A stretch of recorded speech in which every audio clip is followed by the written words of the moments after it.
students. Today we are going to learn and understand the question and answers of lesson number 14 light and the formation of shadows from 6th standard science. टेक्स्टबुकमध्ये page number 104 वर हा exercise दिलेला आहे.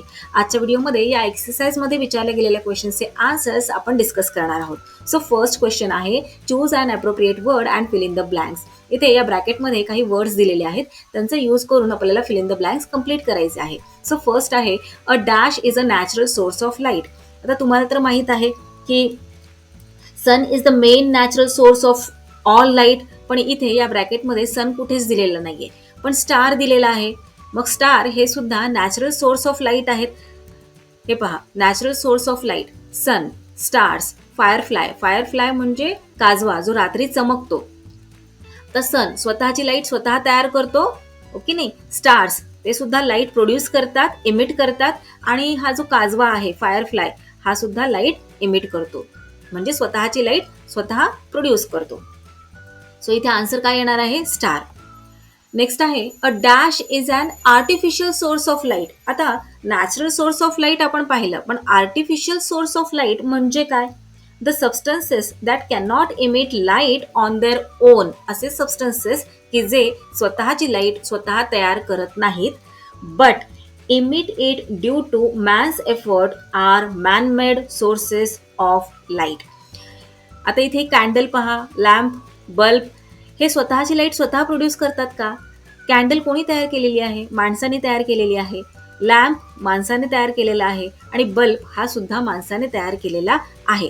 हे ज्या things आहेत या स्वतःची लाईट स्वतः इमिट करत नाहीत, प्रोड्यूस करत नाहीत. सो हे काय झाले? Artificial source of light. So इथे आन्सर काय येणार आहे? A dash is an artificial source of light. इथे पहा बरं, या ब्रॅकेटमध्ये काय काय ऑप्शन्स दिलेले आहेत. इथे कॅन्डल आहे, राईट. सो इथे आपण स्टार कट करूयात आणि कॅन्डल इथे राईट करूयात. नेक्स्ट क्वेश्चन पाहूयात. When a light passes through a prism it gets separated into dash colours. आता तुम्हाला प्रिझम माहीत असेल, जर आपण इथून लाईट सोडली या प्रिझममधून तर 7 कलर्समध्ये त्याचे डिव्हिजन होतं, ओके नाही. कोणकोणते 7 colours? Red, orange, yellow, green, blue, indigo, violet. So 7 colours. इथे आन्सर राईट करूयात. When a light passes through a prism it gets separated into 7 colours. Next पाहूयात. The image obtained in the pin hole camera is dash. Pin hole camera आपण लेसनमध्ये पाहिलेले आहे. आता इथे हे 2 पेपर घेतलेले आहेत. इथे हा एक कार्डबोर्ड आहे आणि या कार्डबोर्डच्या मध्ये एक होल पाडलेले आहे, आणि हा जो थिन पेपर आहे हा या साईडला ठेवलेला आहे. इथे ही एक कॅन्डल आहे. या होलमधून या कॅन्डलचा प्रकाश या थिन पेपरवर पडत आहे, पण पडते वेळी तो कसा पडत आहे तर अपसाइड डाऊन. यालाच इन्व्हर्टेड इमेज असे म्हणतात. So the image obtained in the pin hole camera is inverted. Next आहे a shadow is formed when and dash object comes in the way of light. काय येणार आहे याचे answer? A shadow is formed when and dash object comes in the way of light. कोणते object लाईटच्या मध्ये आल्यावर shadow तयार होते? तर ओपेक. हे पहा, इथे या बॉयने टॉर्च धरलेला आहे आणि या टॉर्चमधून लाईट या माणसावर पडत आहे. हा माणूस ओपेक आहे, ट्रान्सपरंट आहे का? याच्यामधून ही जी लाईट आहे ती आरपार जाणार आहे का? तर नाही. हा जो माणूस इथे उभा आहे तो ओपेक ऑब्जेक्ट आहे. मग जेव्हा लाईट इथून पास होते तेव्हा हा ओपेक असल्यामुळे लाईट याच्या आरपार जाऊ शकत नाही, म्हणून शॅडो तयार होत असते. So a shadow is formed when an opaque object comes in the way of light. Next question आहे when a dash object comes in the way of light light passes through it. आता इथे बरोबर opposite आहे. कोणते object लाईटच्या मध्ये आल्यावर त्या ऑब्जेक्टच्या आरपार लाईट जाते? तर ट्रान्सपरंट. हे पहा, ही एक विंडो आहे आणि इथे हे ग्लास लावलेले आहे. लाईट आरपार जातीये म्हणून आपल्याला ग्लासच्या बाहेरचे सुद्धा दिसत आहे. So when a transparent object comes in the way of light light passes through it. आता या लेसनमध्ये काही वर्ड्स आलेले आहेत, ते वर्ड्स आपण समजून घेऊया. इथे या विंडोज आहेत. ही जी फर्स्ट विंडो आहे यामधून आपल्याला आरपार सगळं दिसत आहे. लाईट पास होत आहे कारण ही जी ग्लास आहे ती ट्रान्सपरंट आहे. ही सेकंड विंडो पहा बरं. या सेकंड विंडोमध्ये ही जी ग्लास आहे त्या ग्लासमधून आपल्याला पूर्ण स्पष्ट दिसत नाहीये, राईट. थोडंसं धुसर धुसर दिसते. आपल्याला दिसतंय बाहेर काय आहे. लाईट पास होतीये पण पार्शली पास होत आहे. त्यामुळे अशा थिंगला काय म्हणतात? ट्रान्सलुसेंट. आता इथे ही विंडो पहा. या विंडोमधून आपल्याला बाहेरचं काही दिसतंय का? लाईट पूर्णपणे पास होतीये का? तर नाही. हे ओपेक ऑब्जेक्ट आहे म्हणून लाईट पास होत नाहीये.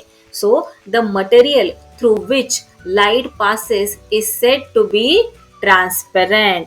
ज्या मटेरियलमधून लाईट पूर्णपणे पास होते त्या मटेरियलला ट्रान्सपरंट असे म्हणतात. तसेच the material through which light does not pass is said to be opaque. आता या विंडोमधून लाईट पास होत आहे का? आपल्याला त्या साईडचं काही दिसतंय का? तर नाही. मग अशा मटेरियलला काय म्हणणार? Opaque. The material through which light passes partially is said to be translucent. आता ही जी विंडो आहे सेकंड नंबरची, या विंडोमधून आपल्याला दिसत आहे की बाहेर काय आहे. लाईट पास होतीये पण ती फार कमी पास होतीये, पार्शली पास होत आहे. मग अशा मटेरियलला काय म्हणणार? ट्रान्सलुसेंट. आता नेक्स्ट क्वेश्चन पाहूयात. Write whether the following objects are luminous or non luminous. आता ल्युमिनस ऑब्जेक्ट्स म्हणजे काय? The objects that emit light or those which themselves are a source of light are called luminous objects. असे objects की जे light emit करतात, produce करतात, त्यांना luminous objects असे म्हणतात. आणि नॉन ल्युमिनस ऑब्जेक्ट्स म्हणजे काय? की जे लाईट प्रोड्यूस करत नाहीत अशा ऑब्जेक्ट्सला नॉन ल्युमिनस ऑब्जेक्ट्स असे म्हणणार. आता इथे अ बुक दिलेले आहे. बुक लाईट प्रोड्यूस करतं का? इमिट करतं का? तर नाही. So non luminous. A burning candle. Candle मेणबत्ती पेटवली की त्यामधून लाईट येते. So luminous object. A wax cloth non luminous object. A pencil. Pencil light देते का? तर नाही. So non luminous. A pen non luminous. A light bulb. Light bulb आपण स्विच ऑन केला की लाईट आपल्याला दिसते, हो की नाही? लाईट प्रोड्यूस होते. So luminous object. A tyre. Yes, non luminous object. A torch. Torch on केला की लाईट प्रोड्यूस होते, लाईट आपल्याला दिसते. So luminous object. Next question पाहूयात. Match the following. इथे मिरर, फायरफ्लाय म्हणजे काजवा, पिनहोल कॅमेरा, मून हे ग्रुप ए मध्ये दिलेले आहेत. आणि ग्रुप बी मध्ये काय काय दिलेलं आहे? नॉन ल्युमिनस म्हणजे जे लाईट प्रोड्यूस करत नाहीत, इमिट करत नाहीत. इन्व्हर्टेड इमेज म्हणजे अपसाइड डाऊन, रिफ्लेक्शन. आणि ल्युमिनस. ल्युमिनस म्हणजे जे लाईट प्रोड्यूस करतात. फर्स्ट आहे मिरर. तर इथे काय आन्सर येणार? पिक्चर थ्रू समजून घेऊयात. आणि तुम्हाला माहीतच आहे की लाईट ही एका स्ट्रेट लाईनमध्ये पास होत असते. आणि बॉल जसा बाउन्स होतो त्याप्रमाणे लाईट सुद्धा बाउन्स होते. बाउन्स होते म्हणजे ती एका ठिकाणी पडली की त्या ठिकाणावरून ती दुसरीकडे रिफ्लेक्ट होते, पुन्हा दुसरीकडून तिसरीकडे रिफ्लेक्ट होत असते. त्याच प्रकारे इथे या चित्रामध्ये आपल्याला दिसत आहे की या बॉयवर जी लाईट पडलेली आहे ती रिफ्लेक्ट होत आहे या मिररवर आणि पुन्हा ती रिफ्लेक्ट इकडे होत आहे. या कारणामुळे आरशामध्ये हा बॉय स्वतःला पाहू शकतोय. सो इथे काय होत आहे तर रिफ्लेक्शन होत आहे.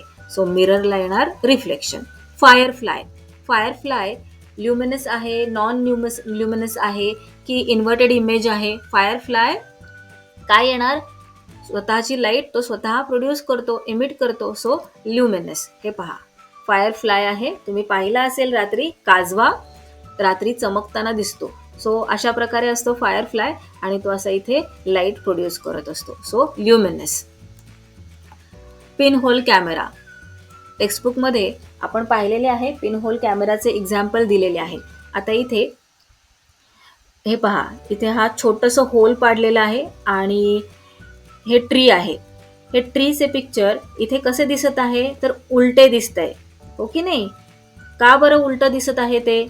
तर इथे सन आहे सपोज, आणि या सनचे रेज या ट्रीवर पडत आहेत.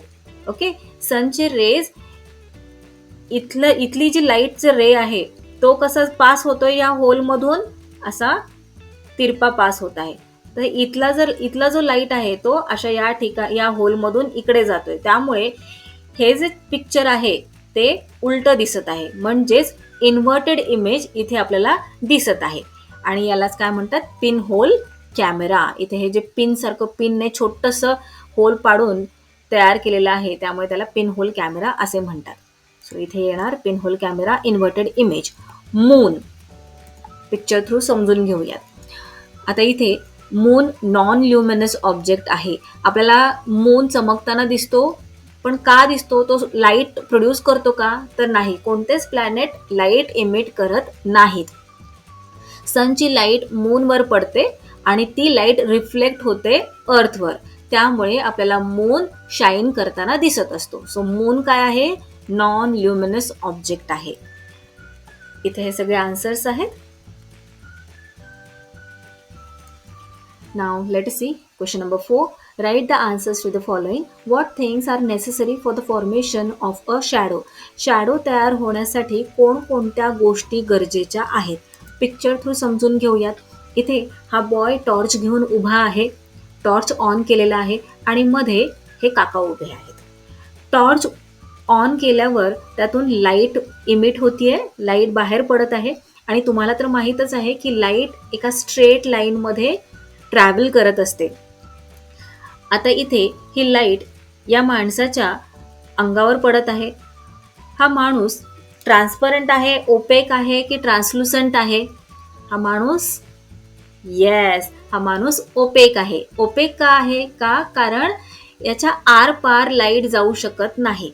लाईट इथे याच्या अंगावर पडत आहे आणि ती पुन्हा रिफ्लेक्ट होतीये, म्हणून तर हा आपल्याला इथे दिसत आहे, राईट? टॉर्च ऑन केल्यामुळे काय झालेले आहे, लाईट या माणसावर पडलेली आहे आणि हा जो माणूस आहे तो ओपेक आहे, त्यामुळे इकडे ही शॅडो तयार झालेली आहे.